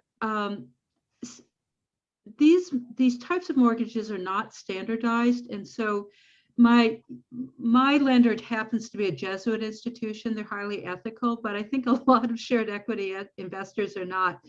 And the second thing is that they're not really regulated. So even the disclosures I received were just ridiculous, let alone actual regulation of the terms of these mortgages. So I'm really queasy about this space. Can I throw out maybe a challenge is too strong of a word, but a challenge to Judy and to Pat about something that they both touched on, about home ownership as being the engine for wealth creation for families. So generally, I think we generally agree with that. During the Great Recession, that took a hit, at least temporarily. But I have a slightly different take on it, which is as you make refinance so easy, and I think, you know, the private sector has made refinance quite easy now for a broad range of homeowners. Will we see kind of family wealth accumulation, or will we see people taking out their equity and spending it on, you know, great things like education and maybe less great things like a fancy new car? But effectively, are we so sure that home ownership is going to be this driver of equity accumulation? There's reason for concern. I totally agree. Well, and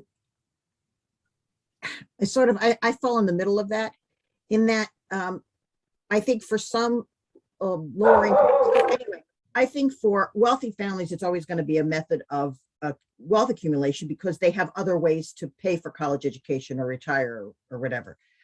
And that's one of my concerns with low income families, because I don't know that it's especially a bad thing to take out equity to put your child through college, but from a generational standpoint, you're not going to be accumulating that wealth. Now you may be benefiting your child that will be able to accumulate more wealth. And so That's why I think it's important to not just be focusing on homeownership, but be focusing on the larger economic picture. I wanted to ask a question in a slightly different direction, if it's okay, but I think, which is, I Kristen, think Kristen wanted to weigh in. yeah, on did you have a that. question or comment first before I change the subject? Actually, I was going to change the subject a little bit too. Actually, if you were going to change the subject, why don't you do it first? I was going to ask about thoughts on the role of appraisers in this whole home valuation process and possibilities for refinancing. I mean, Judy referenced that news story, which was, I forget who had that news story first, the Times or the Post or somebody, but Freddie Mac just came out with an empirical study that said this was not just anecdotally true, but that there's unexplained variations in appraisals, and that African-American homeowners get significantly lower appraisers. They couldn't figure out what was causing this, and they're going to do further study, but it is quite an extraordinary reflection on kind of implicit systemic discrimination that still remains in kind of in an aspect of the mortgage and housing market that you would think, you know, like it's just so non-intuitive that that this would be this kind of completely subconscious thing that you could see across, you know, the entirety of the mortgage market in Freddie Mac's study. I'm looking forward to seeing the study, but I have to say, I don't find it so surprising. Actually, I find it absolutely expected that would be the case. A lot of times we treat appraisals and valuations as if it's based on some sort of objective criteria, and it's not. And especially in real estate, it is one of the most subjective valuation approaches to anything that we have in our entire market. We say the property value as if there's some list somewhere handed down from God. And really the way we determine property values is we ask what other people think. And so it is a way to magnify and compound implicit biases about neighborhoods, about residents. And so I'm happy we have some empirical proof that exists, but I'm not surprised that we have empirical proof that exists. I remember in the wake of that story about the appraisal, I've talked to a newspaper reporter about this same issue as well. And that's an interesting question, because if we're focusing on the wealth and the homes, I don't think that we can leave aside that part of appraisal. I mean, appraisals were huge engines of what happened with the foreclosure crisis before and after too. And throughout, they've been extremely subjective. There's been posted in the chat about this as well, by the way. And on the flip side of it, working up to the during the subprime lending boom, you know, exaggerated appraisals played a big role where unscrupulous lenders were inflating their appraisals to get more, brokers really inflating appraisals to get higher loans when in fact, you know, properties weren't worth anything. So this appraisal issue plays a really big role in the housing market. I was going to turn things into a slightly different question than what we've been talking about, which seems to be looking forward and look backwards a little bit. So Professor Fox talked a lot about the history and the foundations of the American dream ideal and how that's played out in a couple different ways or variations. And then Professor Barnes also talked about some really important legal decisions that have crystallized some of the disparate impacts of policies and laws in our society. And I'm wondering what each of you think about what needs to be done to clean up messes that we've been left with now. I mean, we're looking forward, I understand, not looking back. And I think it's important not to get caught in a cycle of finger pointing, but should there be something along the lines of reparations or some sort of affirmative efforts to even the playing field when there have been such affirmatively discriminatory things done in the past? And as several of you said, the intergenerational effects of those things just expound and expand the impacts today.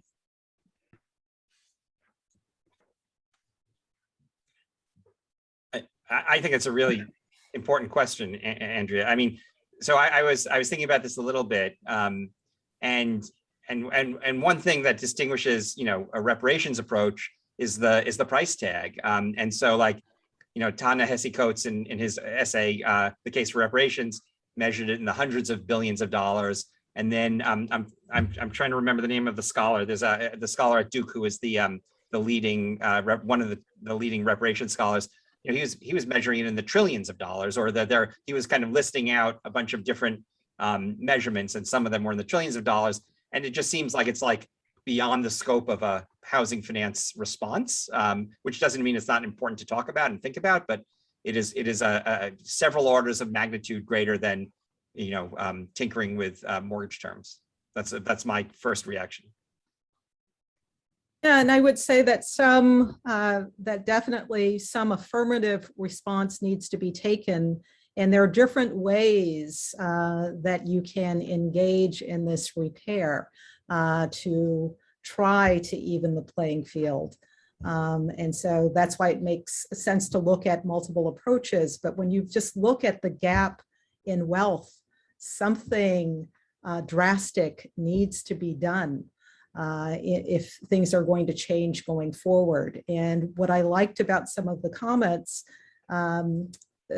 is that we're not just going to focus on, okay, let's make sure that more minorities get access, they get the opportunity to purchase the home, but that they need to be able to keep the home at the end of the day for this to translate into the types of results that we want to see. It's interesting because the issue of reparations has become a central theme in my housing seminar this semester.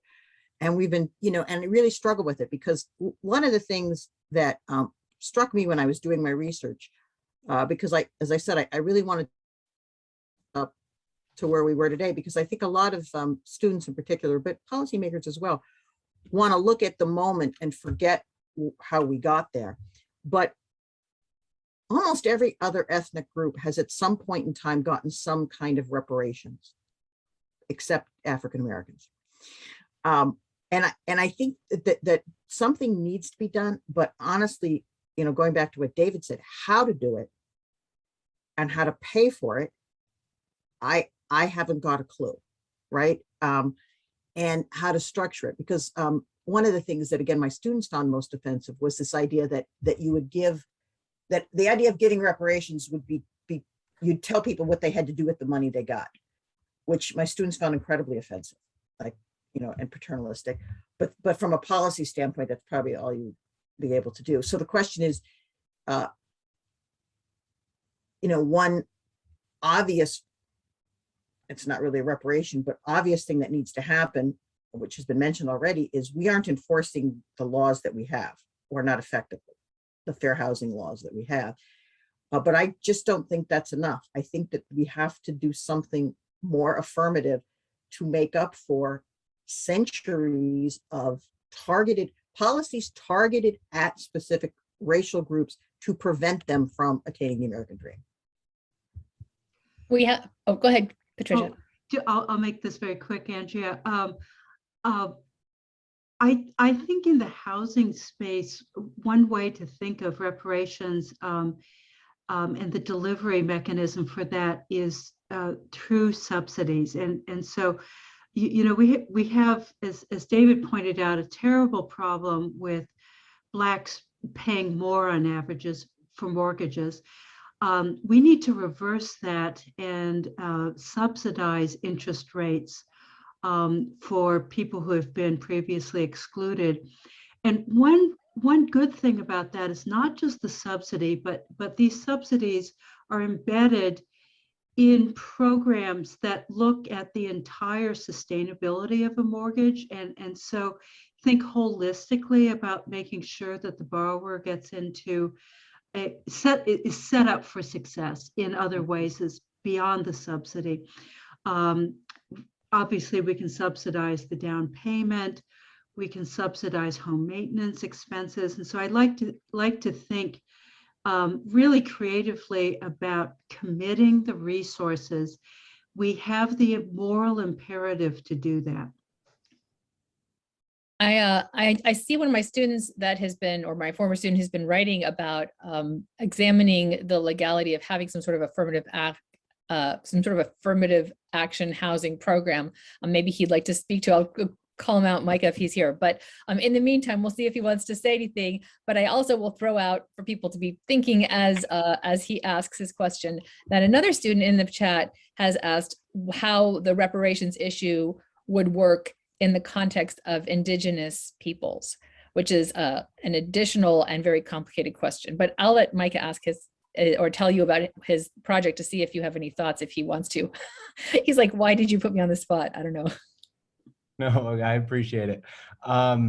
So as Professor mentioned, I'm writing a paper looking at an affirmative action program where essentially the federal government would come in and buy white-owned homes in neighborhoods that had some sort of historic discrimination, generally permitted or encouraged by the federal government, and sell those homes to Black residents moving in at a price that would be equivalent to, you know, what it would have been in the 30s or 40s when that discrimination took place.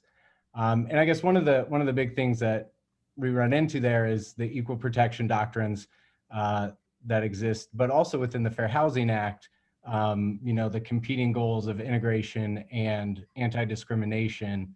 And so I guess the question would be, is there a realm in which the Fair Housing Act, you know, could be amended or should be amended to help reach those integration goals without always butting up against the anti-discrimination,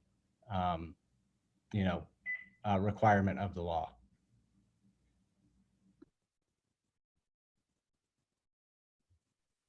I don't know if anyone had a thought. I think the idea is that you can't say we're only providing assistance to people based on race, because it specifically says you can't do things based on race in the Fair Housing Act. So is the Fair Housing Act itself becoming an impediment to its own goals? But does the Fair Housing Act govern the federal government? It doesn't. So the federal government did something. I think it would not limit what the federal government could do. That might run up against other concerns. Maybe equal protection. Yeah, maybe. But, you know, like, I mean, I think if you're remedying past discrimination, I mean, you might be able to, you know, it's kind of like affirmative action, right? Right. I mean, today's Supreme Court may not take this very seriously, but I think you could make the argument. You know, Micah, I don't know if you're referring to Richard Rothstein's The Color of Law, but he makes is that where you're getting that idea from? Yeah, that's kind of the launching point, is I take that idea, expand it, and then run it through a legal analysis. It's a clever idea. Yeah. So like effectively, he's like, give you know, someone moving into Levittown, which had racially restricted covenants and FHA mortgages, give them that house at the price that their grandparents would have gotten at it if they weren't discriminated against. And yeah, I think he thinks of that more as a rhetorical flourish than a policy suggestion, but it is worth exploring. Anyway, it's an interesting thought. And if anyone has any other comments on that, I'm sure I would love to hear them. I'm sure Mike would love to hear them either now or even later. And I will turn our attention also to the question in the chat about how reparations could even be possible for Indigenous people. I found this really fascinating when I was doing my research. In some level, there were some attempts, they weren't called reparations, but in other words, to compensate tribes and things. But when you look at the number of American corporations, logging in the South, in the Northwest, mining in the West, and other that is being done and highly profitable on essentially stolen Indian land, to me, the way you do reparations there would have to do with somehow extracting some of that wealth back to those communities. The problem with doing this with Indigenous people is we have deliberately, how we define your membership in tribes makes this very complicated. One of the most complicated cases I've ever had in my life had to do with this is a different topic, but it had to do with a child in the child welfare system. This child was 100% Native American, but because he wasn't a large enough percentage of any tribe, he was considered not Native American. So it's very, very complicated when you're talking about Indigenous peoples. But I do think that if you you trace, it's very much in my mind like tracing the Nazi wealth in Germany. And some of those companies had been made to pay reparations to people who worked for no money and that kind of thing. That I think some of these companies should have to share some of the wealth that they gained on stolen tribal lands. Now I'll be hearing from every congressman in the Northwest Territories. Target on you. I mean, reparations is clearly a hot button issue, but I Yeah. do think that it ties into other hot button issues like it's hard to even imagine that this is a debate, but a debate about whether we should even teach people about our history and about things that are going on, as if somehow we can sort of start the clock now. Let's ignore everything that happened before 2021 and go forward and try to solve things. So that is an interesting problem. I think I'm glad that you started us off, Judy, talking about the history. I think it's really important. And if there's no other questions, I'll continue to ask questions. I have tons of things. I could talk about this all day, but I don't want to crowd out other people attending. This isn't a conversation of 5 people. It's a conversation of however many people we have, 53 people. So if anyone else has a question, please speak up or put it in the chat. I don't want to silence your voice and not let you have the opportunity to ask. But as we wait, I am always very uncomfortable with radio silence on Zoom. My students will tell you this. I have to like fill the time with music or something. I don't know. But let me ask, do you think that the best solutions to these sorts of deficiencies in American dream, sort of equality, opportunity issues are on the side of government programs, or are there things with respect to the law, meaning like the way that courts could interpret things or the common law or cases? Is this sort of a past legislation solution pathway that is the better way to go, or set up programs through agencies, or is it better to focus on some legal interpretative doctrines that might be assistance if we can, just because, I don't know, sometimes I think maybe Congress doesn't do very much that it should do.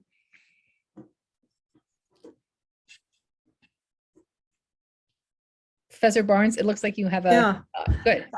I think it's, I suppose at one point in time, I really wanted to place a lot of faith in the courts and what the courts can do.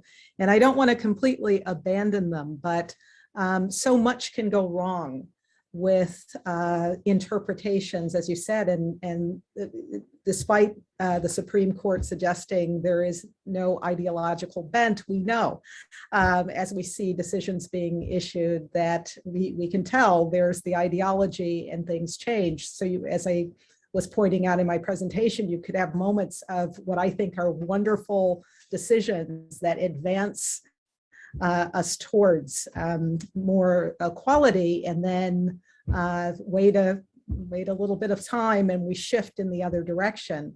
With that said, I won't completely move away from courts, but I do think we need to think about legislation. We need to think about agencies. We need to think about businesses and what they can do to change the dynamics of what's occurring. I know that there have been some think tanks. I'm from Chicago, and there's at least one think tank around the University of Chicago. They keep trying to recreate South Shore Bank, and why not? That's a great bank. So I think those are good ideas. I think the solutions will come from various places. Don't give up on the courts, but hold them accountable when they veer so widely from what seems to be the intent, the purpose of legislation, helpful legislation that's been put in place. I agree with Kristen, and while I also don't want to give up on the courts, there've been a lot of discouraging chapters. So something, Kristen, that you alluded to is that it is virtually impossible for an individual plaintiff in a lending discrimination case to win.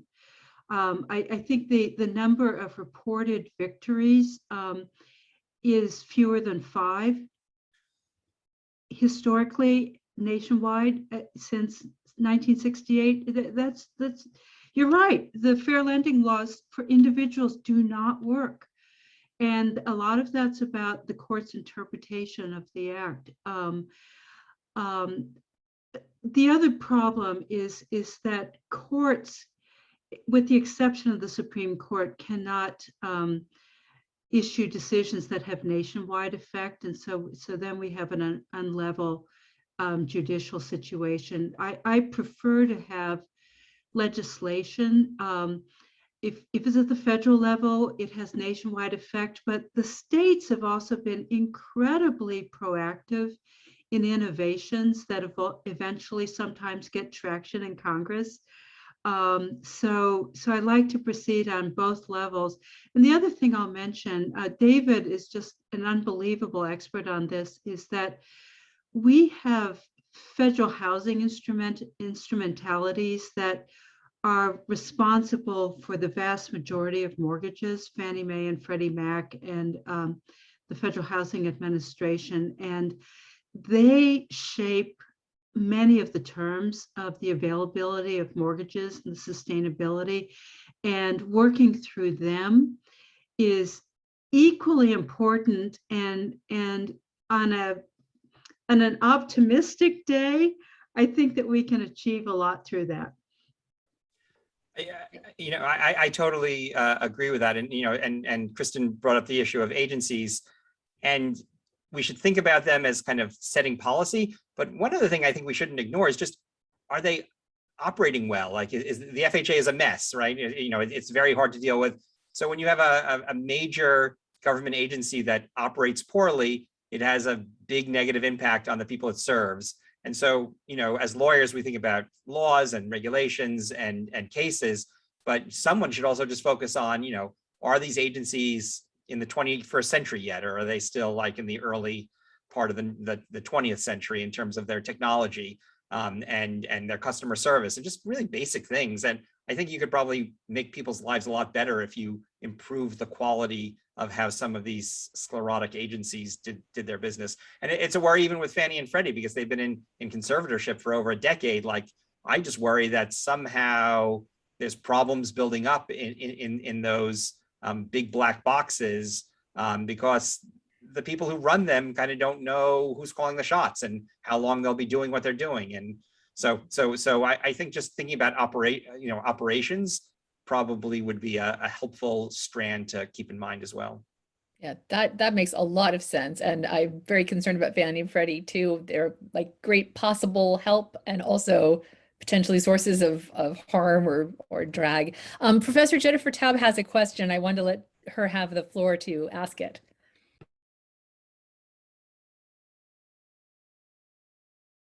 Sorry, I had to unmute. And I also want to apologize for my setting. I find it a little bit, not a little bit, a lot ironic that given this topic of housing and homelessness, I am now sitting in my car in my law school parking lot because our internet went down and I don't have a charger for my cell phone, which will die.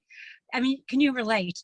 And so I'm sitting in my car so I can use the cord in my car to charge the phone. Okay, so that's my explanation, but not my question.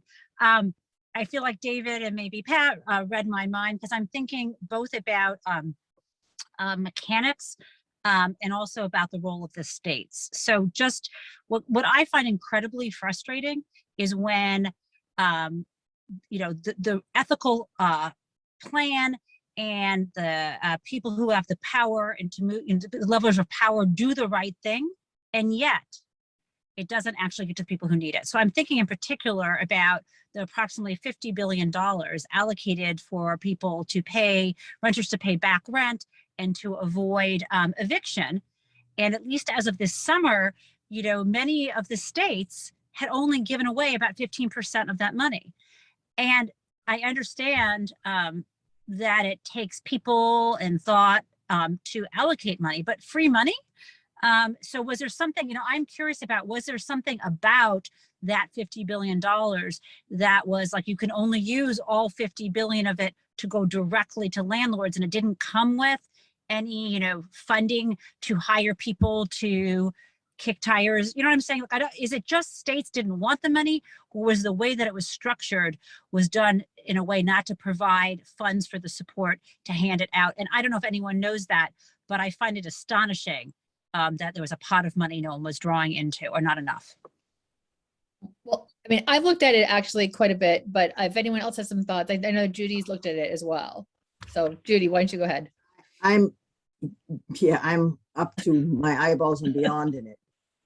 Yeah, one of the major problems was exactly what you pointed your finger at. There's no money for hiring people to administer it. So just in my local area, they've been reaching out to us to see if we could get law students to help go through the applications, because they've got something like 700 applications sitting there, and one, part-time person that they were able to hire with the money to try to go through all of them. So that's problem number one. The money did not come with administrative help. Problem number two is it came with a lot of strings, and some local places put on more strings. It goes back to this whole notion of the deserving poor. It's really hard to get through the process for a lot of people, especially low-income people that don't have a lot of internet access or documentation of things that they want. How do you prove that COVID affected you, right? And then there have been a lot of landlords who haven't cooperated.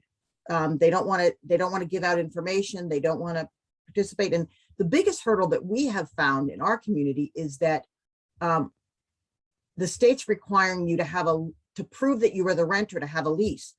Well, most of the low-income folks that I deal with don't have leases. They're month-to-month tenants. So the people that need it the most can't get the money. So this, to me, goes to a larger problem that we see over and over again when you're trying to help people. First of all, it's this whole notion of the deserving poor, which I could go on for years about, but that people who are making these policies have no understanding of the realities of the people that they're trying to help. Yeah, I mean, it's funny because I think it's a combination of things. There were no structures set up, so everything had to be built from the ground up, and every single agency had to basically invent their own wheel, and that was really tricky. There's the strings attached issue. There's the fact that because of the way it was structured, or because of mistrust, both tenants and or landlords were not cooperative. And although later Treasury guidelines made it possible to distribute aid over the objection of landlords, it's impossible to distribute aid without the tenants cooperating. And, I kind of think that it is somewhat related or akin to the problem that we've had sometimes distributing the vaccine, is that some of the communities that we want to get it into the most, they're the most inaccessible to get the aid. And I see from the chat that Professor Ewert is talking about the additional problem that she sees is some landlords are accepting rental assistance and then still trying to get people evicted. So there's that problem as well. Also, I will say one of the students that we have here that's a member of the journal is Dayton Yarrow, and she's been working with the Kansas Housing Resources Coalition that's been distributing. And so I'm wondering if Dayton, I love the calling. I feel like I'm cold calling on my students here in the class. Do you have any thoughts about how things are playing out and how the problems? To be honest, I don't actually have as much of the up close and personal experience with exactly how it's going on. I mean, any more than it sounds like our presenters, already know. I will say with the COVID hardship, I do think we're accepting kind of an attestation that you have had some sort of COVID hardship as sufficient, and so I thought I could kind of add that. But yeah, unfortunately, I'm not sure that I have a lot of extra insight. But. I think if we learn something from the early pandemic responses for the pandemic unemployment insurance, and then also just the money that the Treasury sent to many Americans. There's always this trade-off between, are you focused on delivering to a certain population, or do you want, and therefore you're gonna have to make them jump through hoops, or do you want to make it generally available based on some kind of very basic criteria?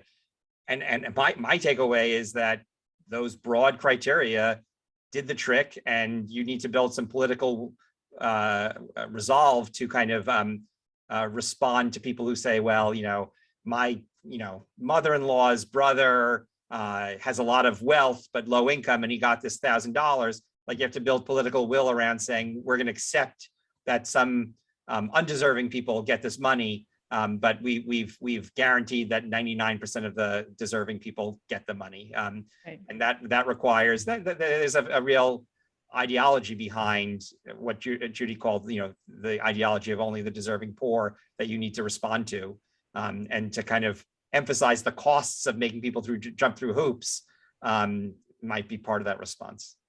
Yeah, I think that sometimes people fixate so much on who they don't want to get the money for things that they don't even focus on getting it to people who they might think do deserve it. And there's a lot to unpack there. I'm running into the time. I'm looking at it and saying, oh, we have 3 minutes before we move to our lunch. So I don't know, Shawn, do we have time for any more questions, or do you think we should take a 3-minute break and like stand up and stretch and then reconvene for lunch? We have a 3-minute question and conversation we can do.